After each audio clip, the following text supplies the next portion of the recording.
Bienvenue dans Autoculture Express pour tout savoir sur une voiture en moins de 3 minutes. N'oubliez pas de vous abonner pour ne pas louper nos vidéos long format tous les mardis.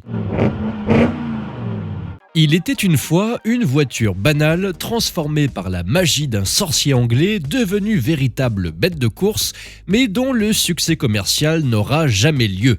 Il était une fois une voiture aux noms multiples dû au remariage successif de ses parents.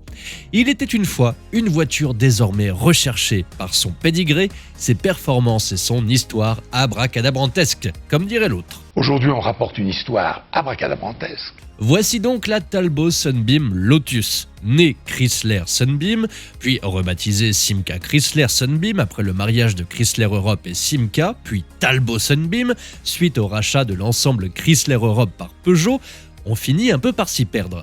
Surtout que sa version sportive reçoit en plus le nom de Lotus, qui lui fournit son moteur. Si quelques exemplaires nés en 1979 s'appellent bien Chrysler Simca, l'essentiel des modèles porteront celui de Talbot à partir de 1980.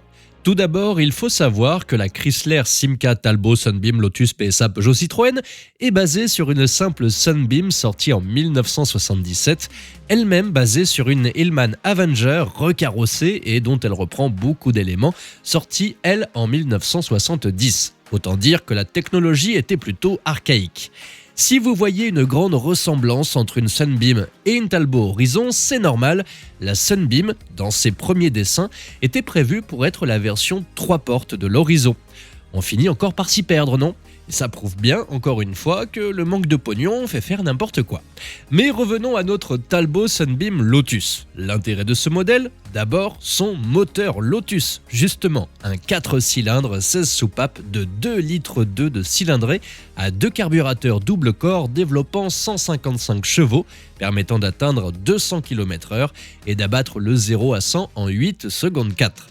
Le tout sur une propulsion qui la rend joueuse. Ensuite, parce qu'elle a réussi à acquérir un palmarès impressionnant, remportant le titre constructeur en rallye en 1981. Et enfin, parce que son histoire et sa généalogie sont amusantes. En revanche, côté design, on se rapproche du carré, les traits sont tracés à la règle et on lui reconnaît un air de famille avec la Talbot Horizon. Pas très original donc. Et à l'origine, Chrysler avait de grandes ambitions pour sa petite sportive européenne, envisageant 4000 ventes tranquillou bilou. En réalité, et malgré les victoires sportives, la Sunbeam Lotus fut un échec commercial. Il faut dire aussi que changer de nom tout le temps, et les difficultés de PSA, n'ont rien fait pour améliorer les choses. En France, un peu moins de 400 Sunbeam Lotus seront vendus, mais le réseau n'a rien fait pour mettre en avant les Talbot en général et la Sunbeam en particulier.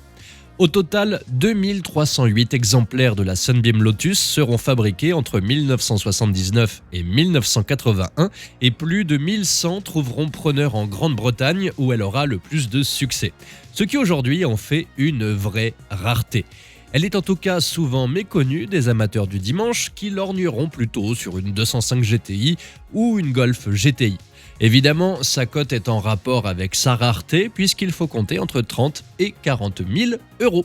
Merci à tous d'avoir suivi cette nouvelle vidéo. N'oubliez pas de vous abonner et de liker et on se retrouve très vite dans la prochaine.